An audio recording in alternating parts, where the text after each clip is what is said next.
turn our attention to this weekend's big games, and we'll go to the match of the round on paper. It's going to be an absolute belter, and it's hard to see which way this one's going to go, but it is the Bombers and the Redbacks over at Riddle Reserve. This is going to be a really tight contest. It is, and this one was a hard one to tip. I looked at this match go, very hard one to tip. Both sides have been pretty consistent. They've had their moments where they've had some good wins, but they've probably fallen just short against some of those top sides. So it's a good battle for these two sides that are both looking to play finals.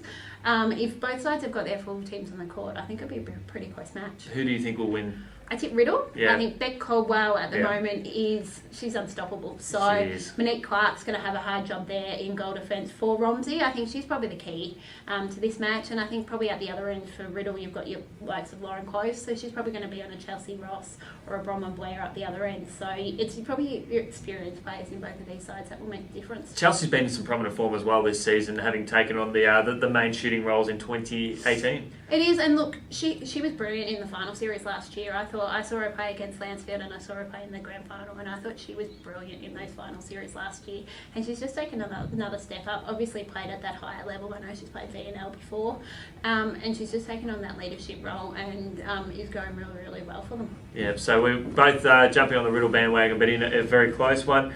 Another important game, we've got Macedon taking Broadford. We did find out information during the week, last week, that one of the star shooters in the competition unfortunately will not be playing for the rest of the season. Obviously, yeah, we've both heard from separate sources that Amelia Brock has had a knee injury, and unlikely, I've heard unlikely, you've heard that she won't be back for Broadford this season. So you take the best player out of any single team in that competition, it's going to hurt, and that's going to really hurt for a young side that was starting to build, and she was a key plank of that. Particularly when you're a shooter that's shooting over 90% every time you go out onto the court.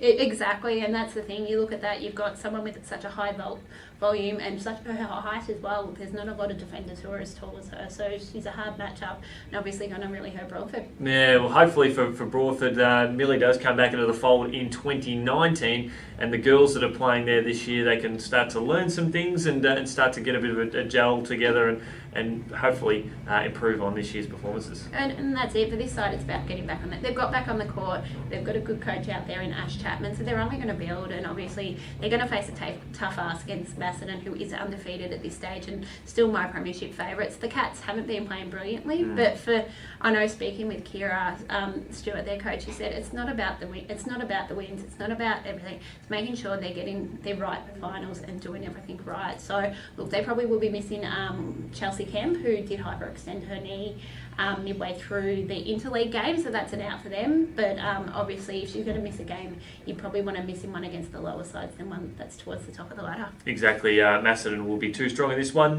Wallen versus Melton Centrals. I'm finding it really hard to read where Centrals are at this year. I know they didn't have the best preparation heading into 2018. And their form has sort of dropped off. They've got still some good talent in there. When you've got Beck Morabito, who is flying on the back of a great weekend's performance. We know Wallen, they're probably the surprise packets of the competition. They've showed a lot of great form. Look, Wallen has been really, really good. I've been impressed with them. They've shown, if they're not winning, they've been in every single game. So they've got a lot of young talent on that court. They've got quite a few VNL players. I know that they had a couple of them playing the Northern Netball League interleague match on Friday night. So and one of their players ended up getting best on court. So I think there was two Wallen players in that one. Beck Caldwell was another one in the Northern Netball League interleague side as well. So obviously didn't play for us, but we're still getting their netball on the weekend. And you've got the likes of that. And then you've obviously got Melton Centrals. Their biggest concern is accuracy.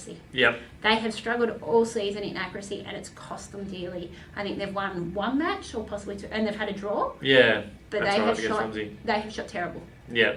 And that's what I think. Their last game they shot at under 50% for the game, so you won't win many games with that. And Wallen itself, playing at that venue, it can be very hard for shooting on a slightly windy day. It is exactly that. The one thing Centrals do have in their favour, they do have a very, very experienced goal attack in Beck Morabito, and we saw when she's shooting well, she can really fire, as we saw in the interleague. Yep, she's winning games for their competition. Winning game, and look, I saw them playing round one, and Beck kept them in the game against Rockbank, and if they had hit their goals, they would have won. But Beck, I thought, was clearly best on court that day. So obviously, if they're hitting goals, it makes it a different story. But you can't go past Wallen. Speaking of Wallen, I'm just going to throw a little something out there because we've got the opportunity to do so.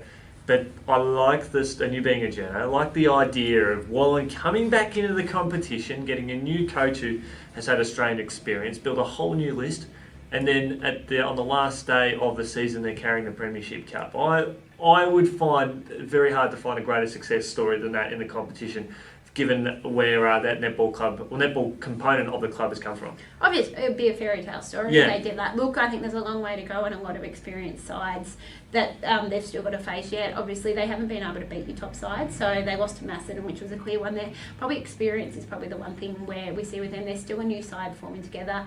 If they can get that with their young group and take it all the way, that would be massive. Yeah. But I think still a long way to go. Exactly. But they're ticking the right boxes. We're not just pumping them, but realistically, they are showing some really good signs there that it makes them worth watching. Oh, definitely. They're definitely a side to watch, and I think they will be, if not playing finals, definitely in the finals mix. Exactly right there. Woodend, Heskett and Diggers Rest.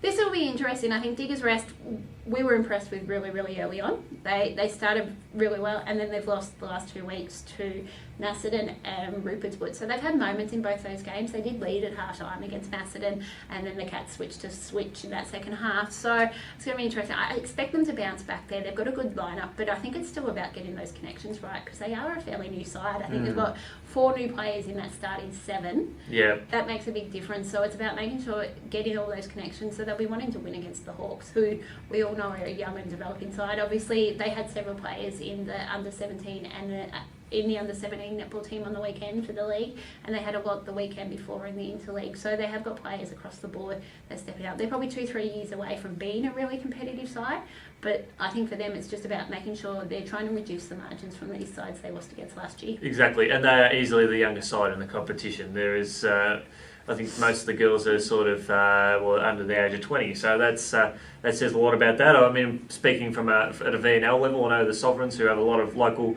representatives from that, their division, their championship side is the youngest going around at that level. So it's good to see a group of young girls, whether it be at a VNL level or at this level, to be able to sort of gel together, play against some good teams and really improve their netball, because this is the way we can start to see champions really start to grow. Exactly, and it wouldn't surprise me we start seeing some of these young Woodend girls going through your VNL system and getting their opportunities at that higher level, because there is quite a lot of talent up at that club.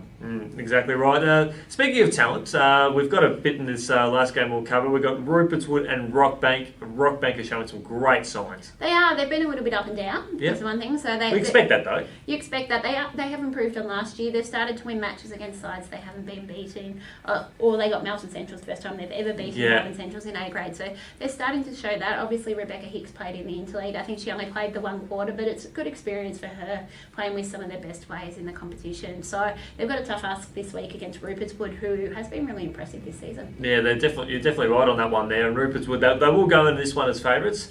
But it's not going to be an easy contest for them, and I hope for the sake of the competition that the Rockbank probably get within the 10 to 15 goal margin at the very least. I think it'll be good for the competition. It will be good for the competition. I think Rupert's will win by a bit more. Yeah. I was quite impressed what I saw from them a couple of weeks ago against Diggers Rest, who I rate higher than Rockbank at this point in time. Yeah. But obviously for the Rockbank, it's about being competitive and making sure they're taking it up to these top sides.